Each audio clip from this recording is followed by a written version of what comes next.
where silence breaks and truths explode. If you're watching this, you're not alone. But here's the truth: over 90% of you haven't hit that red subscribe button yet. Go on, do it now, and turn on notifications so you never miss the stories that speak what others only whisper. And hey, tell us where you're watching from. We want to know where our global family lives. Drop your city in the comments. Now, buckle in, because this isn't just a story. It's a slow unraveling of a marriage that looked perfect from the outside until she traded steady love for a stranger's smirk at the gym. What began as loyalty turned to lies. What began as comfort ended in betrayal. And her husband, he didn't scream. He didn't beg. He destroyed her with calm. I never believed in fairy tales. To me, love wasn't petals on the bed or poetry under the rain. It was consistency. Showing up. Quietly. Every day. That was Liam. I met him at a dinner party I almost skipped. I was flustered, late, my heels too loud, and my mood already ruined. He was in a corner, wine glass in hand, scribbling payroll numbers on a napkin because his client made a mistake. I laughed. Who brings spreadsheets to a social event? But that was Liam, calm, focused, safe. Our love didn't explode. It simmered. Slowly, brunches over chaos. Documentaries instead of dance floors. No drama. No mess. Just peace. And after the wreck I just crawled out of, peace felt like gold. He proposed on a rainy Tuesday night with Chinese takeout and a single sentence: I don't want a fantasy. I want a real life with you. I said yes without blinking. We built a quiet life, 2 bedrooms, creaky wood floors, a garden that bloomed in the spring. When I quit my job in marketing, Liam didn't flinch. If you need time, take it. I've got us. And he did. He always did. 6 months became 12. Then 2 years. He supported me, encouraged hobbies, built me a workspace I barely used. He gave me space. I filled it with nothing. I wandered. Gym classes, groceries, brunches. On the surface fine. Inside hollow. I stopped laughing. Mornings dragged. I scrolled through days in yoga pants and silence. Still, Liam left a fresh coffee on the counter. Still kissed my forehead. Still texted how's your day, beautiful, at 2:30 p.m. like clockwork. But I had changed, and he was too gentle to say it. The gym became my escape. Not for the weights, for validation. That's where I met Randy. Trainer. Tattooed. Confidence that swaggered into the room before he did. He flirted like it was his job. You're killing it today. Only when you're actually grinding. Need help with that form. At first, it was harmless. Then it was addictive. I adjusted my workout schedule to his. I started wearing lip gloss. Tighter leggings. He followed me on Instagram. Liked everything. Then came the DMs. Tips turned into jokes. Jokes turned into midnight messages. And suddenly my heart would stutter every time his name lit up the screen. I told myself it was innocent. But I was lying. I wasn't looking for Randy. I was trying to remember who I was before I disappeared. The first kiss didn't feel like betrayal. It felt like air after suffocating. Private session. Dim lights. Music low. He cracked a dumb joke. I laughed. He kissed me. I didn't pull away. I leaned in. We became a secret I refused to stop keeping. Cheap hotels. His apartment. Lies layered over lies. Traffic was bad. I'm at Cass's place. Every excuse chiseled a little more of my soul away. But with Randy, I felt wanted. With Liam, I felt like wallpaper there, but unseen. Liam noticed. Of course he did. Not with questions, but with silence. He stared longer, spoke less, never accused. Never raised his voice. That hurt more than rage ever could. One night, I came home from Randy's, hair damp, excuses ready. Liam was in the kitchen, brewing tea same as always. He slid my phone across the counter, screen unlocked. Message open, can't wait to feel you again tomorrow, babe. My heart stopped. He didn't yell, didn't flinch. He just asked, you want to explain this? I opened my mouth to lie, but I didn't. I'm sorry, I whispered. He read the messages, word for word, no emotion, like evidence in court. Still, thinking about that night in the shower, that pic made my day. I broke. I want a divorce, I said. I'm not happy. I haven't been. I fell for him. He said nothing.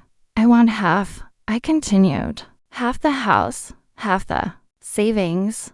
We built this life together. Finally, he looked at me, not with hurt, with distance. You took a break.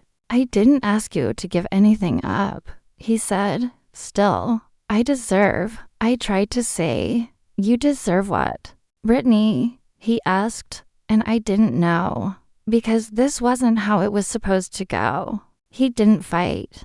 He didn't scream. He just said, okay, and smiled. Not joy-strategy. 2 weeks later, mediation. I walked in confident, armed with a top attorney and a plan, until the papers hit the table. The house, in a trust, not in my name. The savings, locked in premarital accounts. The investments, hidden in a portfolio I never had access to. My jaw dropped. Liam, calm as ever. He had built everything and protected it all. You wanted real life, Brittany, he said. This is it. In court, everything was laid bare. The house in his father's estate. The car, already returned, it was in his company's name. The accounts, not joint. Asset after asset, nothing was mine. I whispered to my lawyer, this can't be everything. But it was. Liam sat across from me, calm, unreadable. His lawyer barely spoke. Didn't need to. There's no legal claim. Miss Parker contributed nothing financially. No documents. No co-ownership. She has no rights to the estate. I stared at the papers. You're kidding. I muttered, no. Liam said, I'm just done. He moved out. Into a small place near the gym. Randy still texted brief messages, cold. No emojis. Then he stopped. 2 weeks later, I found out from someone else he was already seeing another woman, a client, fitter, younger, and just like that, I was the ghost. I tried calling Liam. No answer. I texted once, can we talk? Nothing. So I showed up at his brother's place. He answered the door, looked lighter, freer. You're not answering, I said. I know. I sat on the porch. He didn't sit with me. I made a mistake, I said. He didn't react. Which one? He asked. I flinched. I thought you'd fight for me. His eyes narrowed. You wanted me to beg. No. I just thought I mattered. You left before I even knew there was a battle to fight. I didn't love him, I said. I know. He replied. You loved how he made you feel. That's different. Randy didn't love me. Not really. 3 weeks after court, I showed up with takeout. He opened the door shirtless, distracted. I got Thai. I smiled. Cool, he said, without turning from the TV. I waited. He didn't care. Then came the dagger. I'm seeing someone else.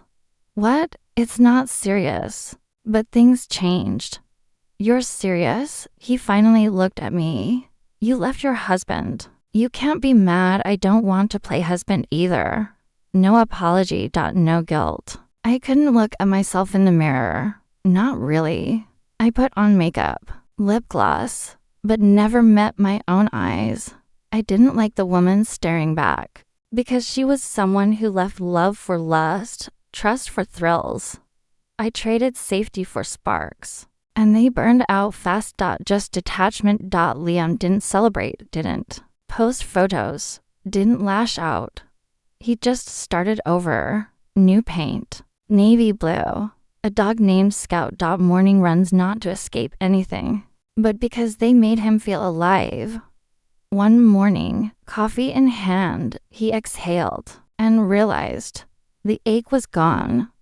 He wasn't broken. He was just free.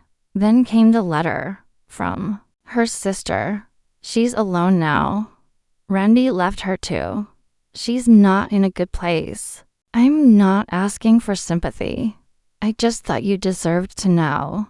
He folded it, put it in a drawer, felt nothing but peace. He met someone.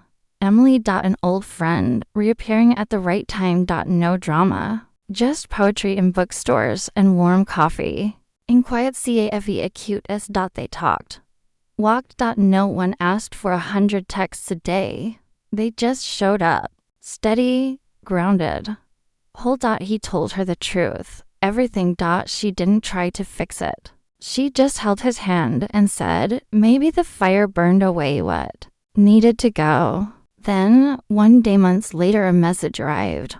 I hope you're doing well. That was it. No apology. No explanation. Just a whisper into silence. He didn't reply, not out of hate, just peace. They saw each other again once by chance. She looked older, not in age, just in heaviness. She waited for him to say something. He didn't, because he'd already turned the page, and she was still rereading the ending. I used to think love meant staying no matter how much it hurt. Now I know better. Love isn't pain endured. Love is peace shared. Love is growth, quiet, patient, whole. To anyone who gave their best to someone who didn't recognize it, you are not unworthy. You were just in the wrong story. Sometimes the loudest revenge is silence.